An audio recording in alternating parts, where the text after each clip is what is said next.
Have you heard of the game Bitlife? It's a text-based game that you download on your phone that lets you make choices and develop your Bitlife by aging them up. I found it while looking for a game to occupy myself during a 6-hour flight, and against all odds, I got hooked to it.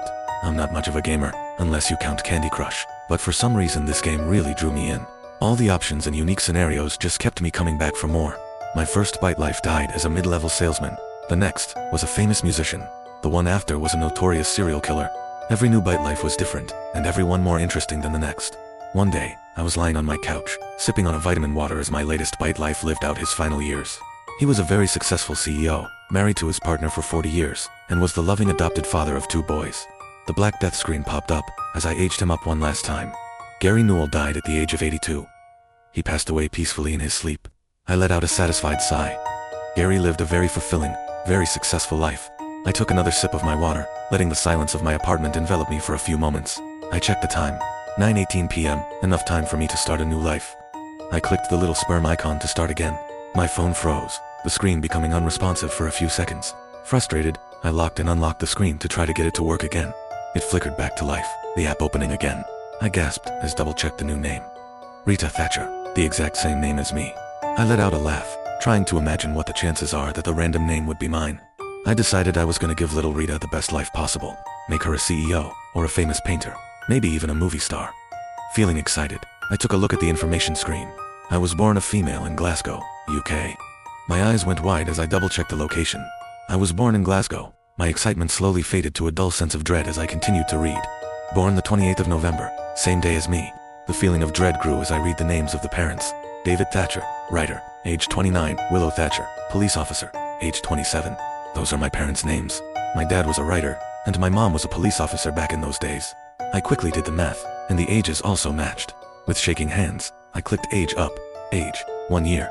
My mother and father had a baby boy named Jensen. My blood turned to ice as I read the text again. No way, I said to myself over and over, unable to believe that this is really happening. My stomach wrenched itself into knots as I thought of my poor, sweet brother. I clicked age up. Nothing showed up for age 2 and 3. With each blank screen, the feeling of dread that sat inside me eased up just a little. I tried to imagine what the odds of all this being a coincidence was. Probably impossibly low. I clicked age up.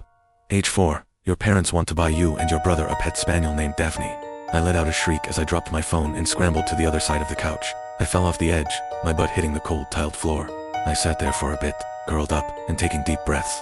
I remembered Daphne's sweet, brown eyes and golden coat. My parents got her for Jensen and I when I was 4. She was my sweet angel, my best friend for 5 years. I sat on the floor for a few seconds more, as the weight in my stomach eased up enough for me to get up. I went to the kitchen, grabbed a glass from the cabinet, and poured myself some water. I leaned against the counter, taking slow sips as the feeling of dread faded, little by little. I placed the empty glass in the sink and turned the hot water on, grabbing the sponge and dish soap as the water heated up. Still in a daze, I cleaned the glass, rinsing off the suds and placing it on the rack to dry. I think I'm just tired, overworked and delusional from working a double shift.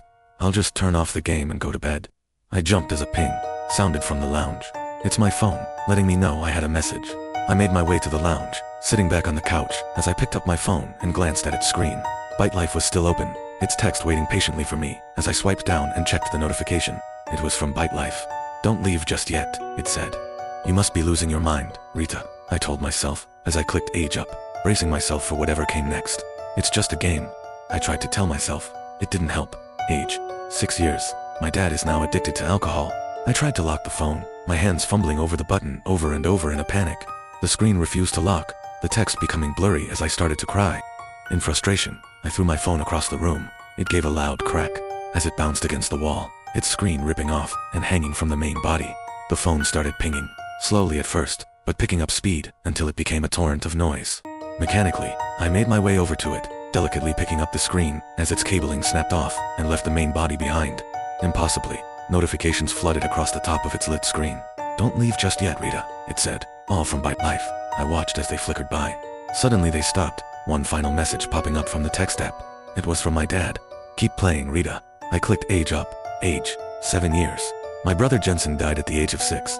My eyesight became more blurry as tears flowed down my face. He died in a car crash. My dad was driving that car. He picked him up from nursery school and was on his way to pick me up from my school when it happened. It was a head-on collision. The police found my dad over the limit and halfway across the other lane. Another notification, this time from my mom. Keep going. Numbly, I clicked age up. Age, 8 years. My mom died at the age of 35. The phone's speakers came to life from the other side of the room, giving me a start. 2 voices flooded out of it. It's been years, but I recognized my parents' voices. It started out hushed, both of them whispering to each other so as to not wake little Rita. Soon the voices grew louder and louder, filling the living room as they screamed angrily at each other. I cupped my ears, trying to drown out the sounds. It grew louder, the noise filling the room until I screamed, trying to drown them out. Suddenly, it stopped. A door slammed, and the sound of heavy footsteps marched away. I heard someone open a kitchen drawer, the utensils clanging together inside it as someone rifled around. They pulled something out, slamming the drawer shut as they made their way back to where they came. I heard another ping come from my phone. She was stabbed by my father during an argument. The screaming turned my blood to ice. It started off loud and shrill, the sound reverberating throughout the house. It started becoming hoarse and choked, before cutting off to a gargling silence. I cupped my hands over my ears, dropping the screen as I curled into a ball. I began screaming, telling it to stop as the sounds of my dad's labored breathing joined the sounds of his knife. Suddenly it cut off with another ping. As my vision returned, I looked up at the screen. Keep playing, Rita. I clicked age up. Age, 9 years. My father committed suicide in prison at age 38. I've been sent to an orphanage. I clicked again. Age up. Age 13 years. I was adopted by Adam Whiteley and Sarah Whiteley. Another ping. Almost there. Age, 15 years. My adoptive father hit me for not finishing dinner. Ping. Age up. Age, 18 years. I ran away from home. Age, 19 years. I got a job as a barista. Asterisk age, 20 years, 22 years, 25. My breathing is shallow, my head is fuzzy, and my hands are shaking as I stare at the screen. 25 years. I turned 26 today.